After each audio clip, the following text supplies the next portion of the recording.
George Szamuely joins us from New York. He's a senior research fellow at the Global Policy Institute with the London Metropolitan University. So, George, how do you see Europe, Russia, and China working with Iran to keep this deal intact? Can they make it work? Well, that's a very good question. It's very unclear at the moment. Europe, Russia, China will definitely try to work as best they can with Iran to make sure that Iran sticks to this agreement. The real problem is, as your reporters have pointed out, is the sanctions. And therefore, the sanctions that the Americans have themselves imposed on Iran are not that important. America doesn't really do that much business with Iran. What is important is the secondary sanctions, the sanctions that the Americans are going to impose on the European companies that are doing business in Iran, in particular Airbus, because many of these companies want access to the American market and are dependent on spare parts and material from American companies.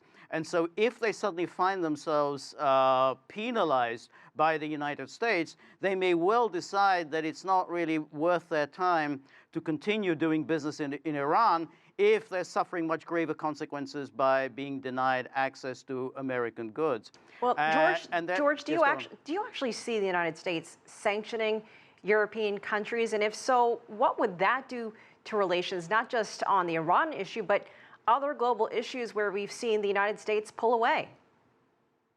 I do see the Americans doing this. I think this is something that they do on a regular basis.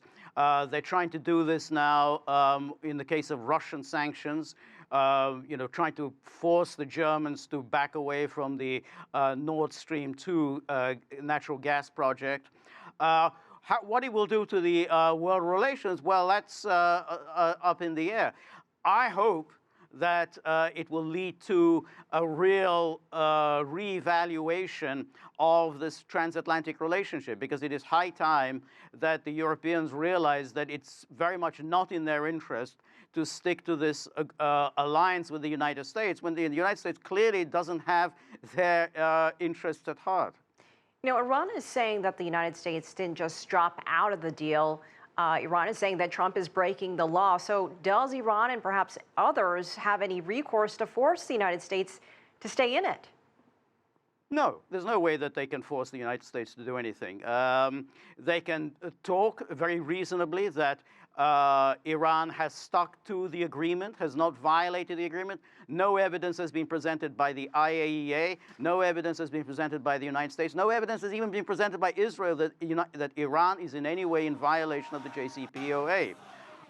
So Iran has a very strong case to say, we're being penalized for what? I mean, we've done everything that we're supposed to do. But that doesn't cut any ice. I mean, the United States doesn't care about that. So the Iranians can huff and puff, but the United States will continue to do whatever it wants to do.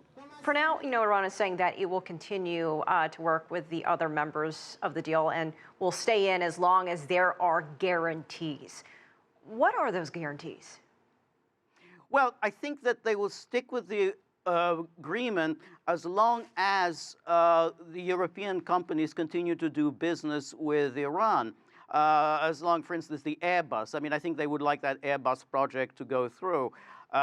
If the Iranians feel that it's still worth their while to stick to the agreement and do business with the Europeans, then I think they think, well, why should we start enriching uranium? We're still doing quite well out of this agreement. If, however, the European companies, in response to these secondary sanctions from the United States, start pulling out, then I think the Iranians will reevaluate and say, well, why should we stick to an agreement when we're getting absolutely nothing out of it? I mean, the Europeans have backed away, the Americans have gone, and why? We've done everything we're supposed to do, and we're still under sanction.